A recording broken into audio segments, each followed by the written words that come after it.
এবার আমি দেখতে চাই যে এই ইনফিরিয়রিটি কমপ্লেক্স জেলেসি থেকে তুমি নিজেকে কতদিন দূরে সরিয়ে রাখতে পারো। তুমি দেখে নিও রাধা, তোমার গোমরা মুখকে আমি তোমার চোখের সামনে থেকে নিজের করে নেব, আর এটা আমার চ্যালেঞ্জ। আপনাদের কি সমস্যা হচ্ছে একটু বলবেন, আমরা নিশ্চয়ই সেটা সলভ করার চেষ্টা করব। স্যার, এত কাজ এত কম সময় করা যায় না। বার্ষিক কাজ করতে অনেক সময় লাগে, খুব ধরে ধরে করতে হয় তো। হ্যাঁ স্যার, হাতে এমব্রয়ডারি তুলতে প্রচুর সময় লাগে, আর আমরা তো এত সময় পাচ্ছি না। আর আপনারা যে কাজগুলো দিয়েছেন, অ্যাপ্লিক, আরি কাজ, এই সমস্ত কাজগুলো এইটুকু অল্প সময়ের মধ্যে আমরা করে দিতে পারবো না। দেখুন দেখুন আমি জানি এরকম সেলাই করতে একটু সময় লাগে, কিন্তু আমি এও জানি পারলে একমাত্র আপনারাই পারবেন। আসলে আসলে আমাদের হাতে না সময় সত্যি খুব কম, আর সামনে এত বড় একটা ইভেন্টের দায়িত্ব। তাছাড়া আমরা তো আপনাদের উপর ভরসা করেছিলাম, আপনারা আমাদের এই ভরসাটুকু রাখবেন না, আমাদের সাহায্য করবেন না? দেখুন, আমরা যদি সময় পেতাম তাহলে তো আমরা কাজটা নিশ্চয়ই তুলতাম, কিন্তু কথা হলো যে এইটুকু সময়ের মধ্যে এই কাজগুলো আমরা করে দিতে পারবো না। আর যদি কাজটা তুলে দিতে না পারি তখন তো আপনারাই অসুবিধায় পড়বেন।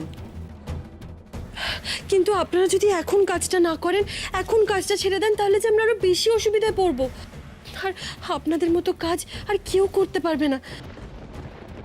আমরাও ভরসা করে অন্য কাউকে কাজ দিতে পারবো না এই মুহূর্তে। আমি একটা কথা বলছি, অফকোর্স কোম্পানিটা তোমাদের, যারা কাজ করছেন তারা তোমাদের আন্ডারে কাজ করছে, বাট এতটা প্রেশার দেওয়া এটা একটু বেশি ইনহিউম্যান না? আমরা তো সবাই বুঝতে পারছি যে কাজটা করতে অনেক সময় লাগবে, যে সময়টা আমরা ওদের দিতে পারছি না, তাহলে এতটা ফোর্স করছি কেন? They have every right to say no, তাই না? ওনারা পারবেন সানি ম্যাডাম, আর ওনারা পারবেন বলেই আমি ওনাদের আত্মবিশ্বাস জোগানোর চেষ্টা করছি। দেখুন, আপনারা যদি কাজটা কঠিন বলে মনে করেন তাহলে তাহলে কাজ করতে খুব কষ্ট হবে, আর আপনারা যদি কাজটা ভালোবেসে করেন তাহলে দেখবেন কাজটা অনেক সহজ হয়ে গেছে, অনেক কঠিন কাজ একদম সহজ হয়ে গেছে। আসুন, আমি আপনাদেরকে কয়েকটা সহজ প্রসেস শিখিয়ে দিচ্ছি, আপনাদের সুবিধা হবে। আসুন।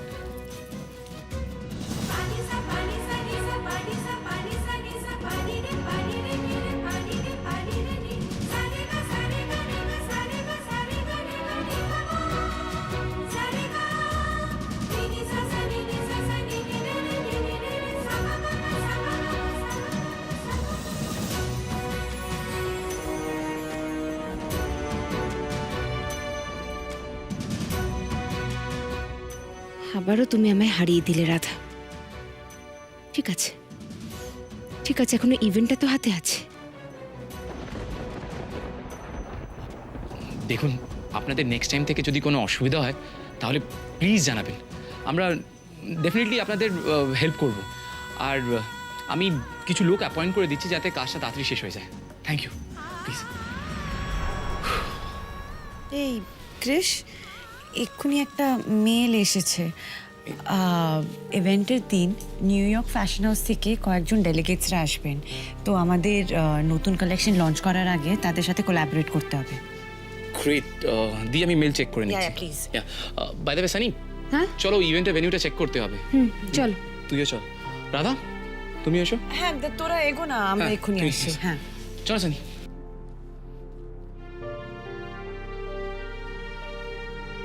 রাধা একটু আসবে, কথা আছে। আচ্ছা, এবার তাহলে আপনারা শুরু করুন।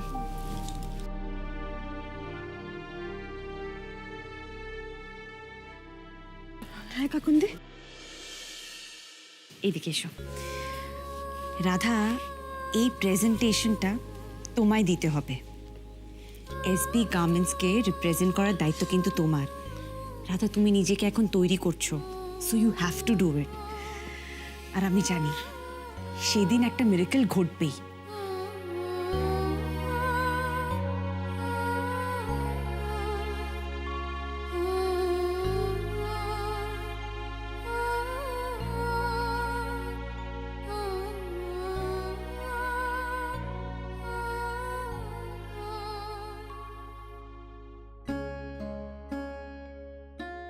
এসবি গার্মেন্টসকে রিপ্রেজেন্ট করার দায়িত্ব কিন্তু তোমার। রাধা, তুমি নিজেকে এখন তৈরি করছো, so you have to do it. কুমড়ামুখ, কাকন্দি আর বাকি সবাই আমাকে কত ভরসা করে। আমাকে ওদের ভরসার মান রাখতেই হবে। আমি যেন নিজের যোগ্য হয়ে, এই পরিবারের যোগ্য বউ হয়ে আর আর ব্যবসার যোগ্য প্রতিনিধিত্ব করতে পারি। ইভেন্টের দিন যেন কুমড়ামুখ আর বাকি সবাই গর্বে মাথা উঁচু করে আমাকে দেখে আর আর ভাবে যে আমি আমি পেরেছি, ওদের রাধা পেরেছে।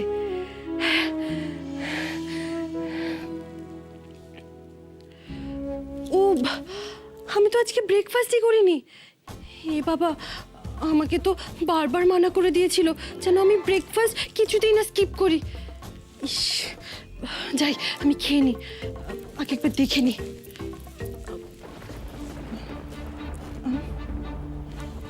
ডিম 4টে, ব্রেড 4টে,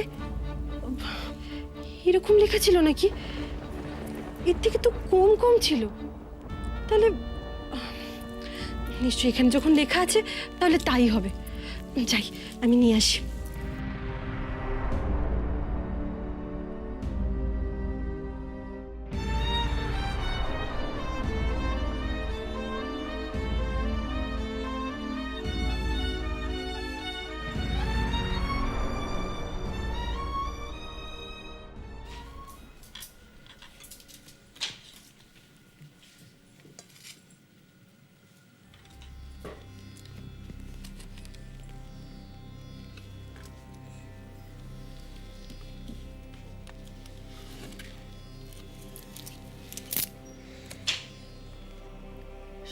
শিউলি, একটু জল দেবে? হ্যাঁ, দিচ্ছি।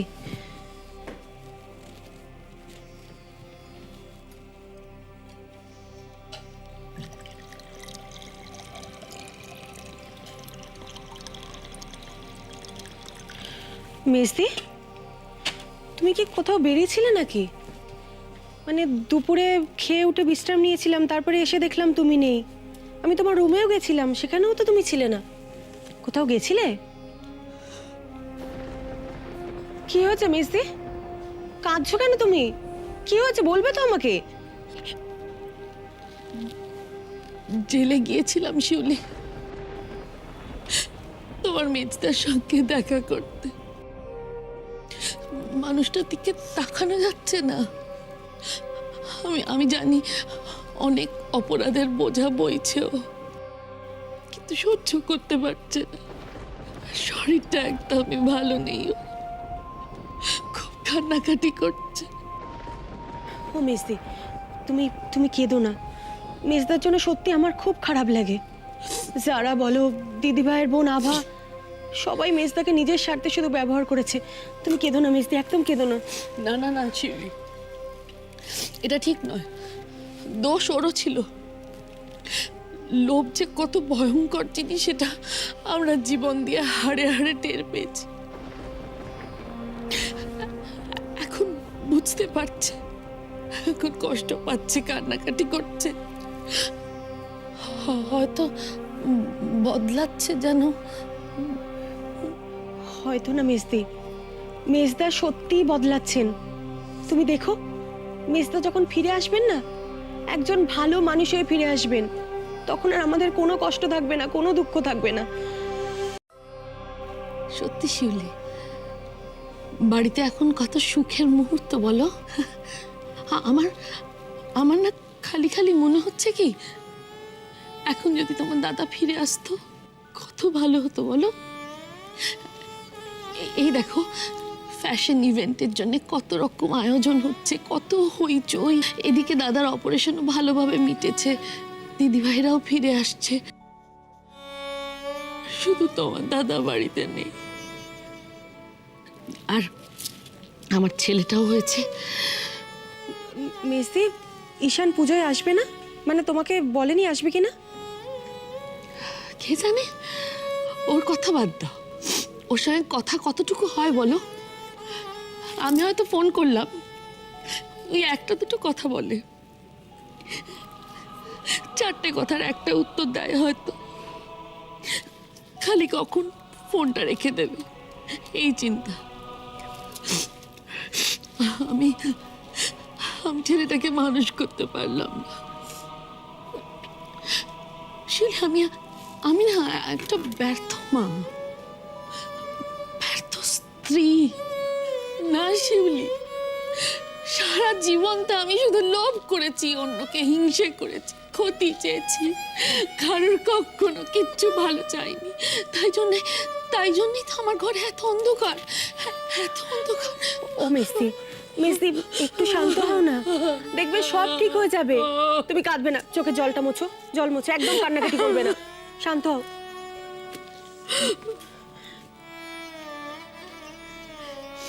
না গো না, সারা জীবন যারা অন্যায় করেছে, ক্ষতি চেয়েছে সকলের, তাদের কখনো ভালো হতে পারে না। তুমি বলো না, ভালো হতে পারে? ভগবান আমাদের শাস্তি দিচ্ছেন,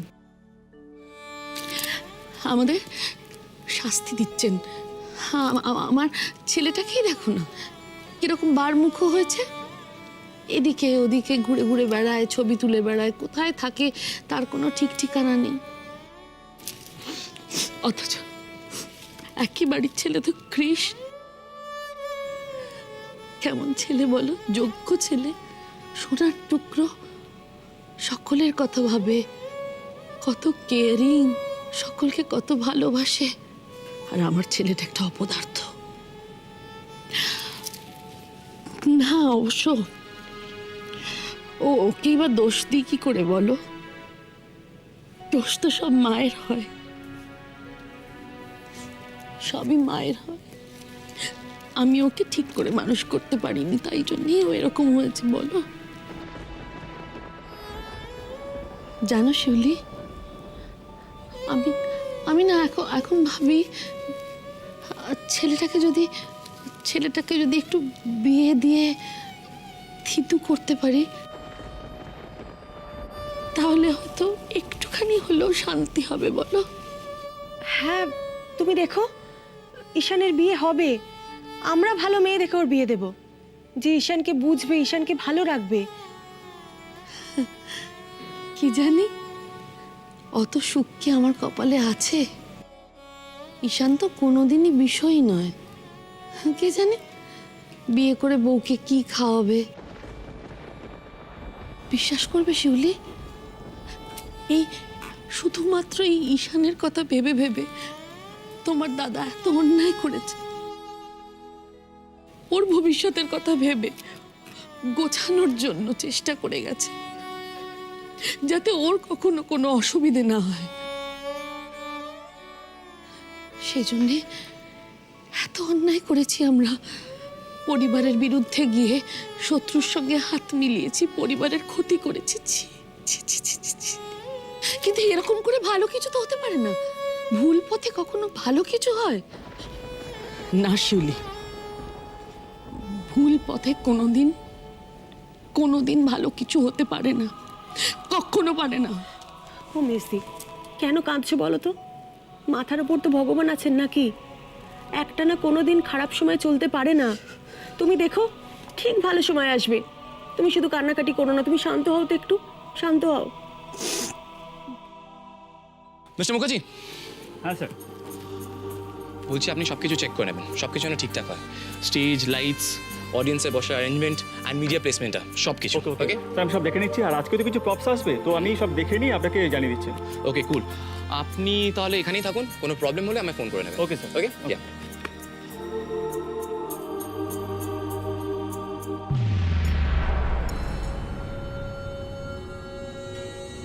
সানি, বলছি তুমি একবার সব কিছু চেক করে নাও। এখন কাজ চলছে, বললে অ্যাকর্ডিংলি চেঞ্জ হয়ে যাবে। সানি কোথায়? কি বলো তো? বলছি একবার চেক করে নাও সব। হ্যাঁ, আমি তো দেখলাম সব কিছু মোটামুটি ঠিকই আছে, everything is fine.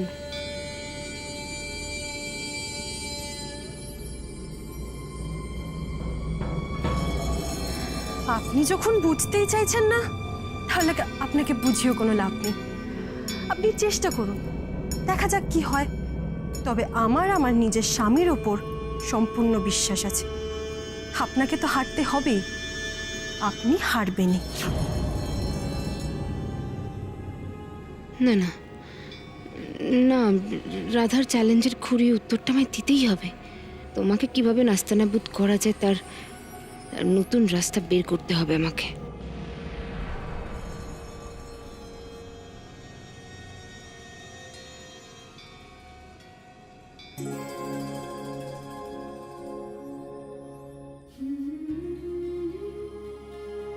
Excuse me.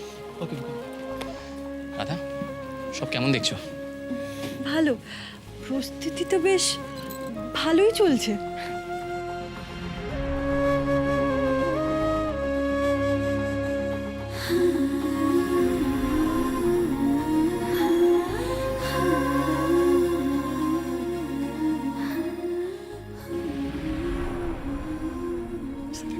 না না গুমরামুখ, আমার মনে হয় পর্দাটা এইদিকে না হয়ে এইদিকে হওয়া উচিত। না না দাদা, শুধু ওই পাশ থেকে উইংস থাকবে না, এই পাশ থেকেও থাকবে। আচ্ছা, তবে পর্দাটা না আমরা এমনি পর্দা করব না, একটু অন্যরকম কিছু করব ভাবছি। অন্যরকম? কি রকম বলো তুমি? কি রকম উইংস চাইছো? পর্দাগুলো আমি নকশি কাঁথার মতো চাইছি, মানে খুব রঙিন, খুব কালারফুল। কৃষকে নিয়ে তোমার মনে কোনো ইনসিকিউরিটি নেই, তাই না রাধা? এবার দেখো কি করে তোমায় আমি ইনসিকিউর ফিল করাই। নকশি কাঁথা, সেটা আবার কি? হে বাবা, তুমি তুমি নকশি কাঁথা জানো না? নকশি কাঁথা হলো কাপড়ের ওপর নানান সুতো দিয়ে সেলাই করে ফুটিয়ে তোলা কোনো কাহিনী, কোনো গল্প, বা তুমি যা কিছু বলতে পারো। ও আই সি। কিন্তু এই নকশি কাঁথার নামটা খুব ইন্টারেস্টিং। হ্যাঁ, নামটা যেরকম সুন্দর, এই নামের পেছনে গল্পটাও ততটাই সুন্দর। ভালোবাসা, গভীর প্রেম, এসব থেকেই নকশি কাঁথার জন্ম। দুটো গ্রাম ছিল মুখোমুখি, মাঝে একটা মাঠ ছিল। দুটো গ্রামে দুটো ভিন্ন সম্প্রদায়ের মানুষ বাস করত। তাদের মধ্যে কোনো মিল ছিল না, কিন্তু কিন্তু এক গ্রামের এক ছেলে রূপাই আরেক গ্রামের একটা মেয়ে সাজুকে ভালোবাসলো। কিন্তু গ্রাম তাদের ভালোবাসা মেনে নিল না, তাও তারা দুজনে বিয়ে করলো। তাদের ভালোবাসার জয় হলো। তারপর তারপর কি হলো? তারপর তারপর তারা সুখে সংসার করলেও তাদের সুখ বেশি দিন স্থায়ী হলো না। গ্রামের মানুষরা চক্রান্ত করে রূপাইকে গ্রাম থেকে সরিয়ে দেয়। তারপর তারপর সাজু একা দিনের পর দিন, রাতের পর রাত রূপাইয়ের প্রতীক্ষা করতে লাগলো। তারপর সাজু তার মনের দুঃখে, একাকিত্বে, তাদের তাদের ভালোবাসা, তাদের বিয়ে, তাদের স্বপ্ন, এই সব কিছু একটা কাঁথায় নকশা তুলে সেলাই করে ফুটিয়ে তুলতে থাকে। দিন কাটে, রাত কাটে, সময় পেরিয়ে যায়। আর রূপাই? রূপাই ফিরলো তারপর? না, রূপাই আর ফিরল না। সাজু কষ্টে, বিরহে অসুস্থ হয়ে পড়ল। তারপর সে মারা গেল। কিন্তু সে মারা যাওয়ার আগে সবাইকে বলে গেছিল যে তার বানানো ওই নকশি কাঁথাটা যেন তার কবরের ওপর দিয়ে দেওয়া হয়। গ্রামের মানুষটা তাই করলো। তারপর একদিন সকালে দুই গ্রামের মানুষ দেখলো ওই সাজুর কবরের পাশে একটা লোক বাঁশি হাতে সাজুর নকশি কাঁথাটা মুড়িয়ে পড়ে রয়েছে। তারপর গ্রামের লোক বুঝতে পারলো ওই রূপাই। ওকে সাজুর কবরের পাশেই কবর দেওয়া হলো। আর আর ওদের দুজনের কবরের ওপরে ওই নকশি কাঁথাটা বিছিয়ে দেওয়া হলো। সেই থেকে ওই মাঠের নাম হলো নকশি কাঁথার মাঠ। রাধা, খুব হার্ট টাচিং লাভ স্টোরি। দুজনের মিল হলো না? হ্যাঁ, হলো তো। মরে যাওয়ার পর তারা একসাথে পাশাপাশি কবরে শুয়ে রইল। ভালোবাসা এরকমই হয় গোমরামুখ। দুজন দুজনকে এতটাই ভালোবাসে যে একে অপরকে ছাড়া বাঁচতেই পারে না। ভালোবাসা এরকমই গভীর হয়। মৃত্যু আবার তাদেরকে এক করে দিল। থাক রাধা, সত্যিকারের ভালোবাসা কি সেটা তো তুমি আমায় শিখিয়েছ। আর আজ তোমার মুখে আবার একটা ট্রু লাভের গল্প শুনলাম। তবে তুমি তো বেঙ্গলি কালচারের ব্যাপারে অনেক কিছু জানো। আমার তো এইসব ব্যাপারে বেশি কিছু আইডিয়া নেই। ক্রিস শোনো না, আমি ও সানি,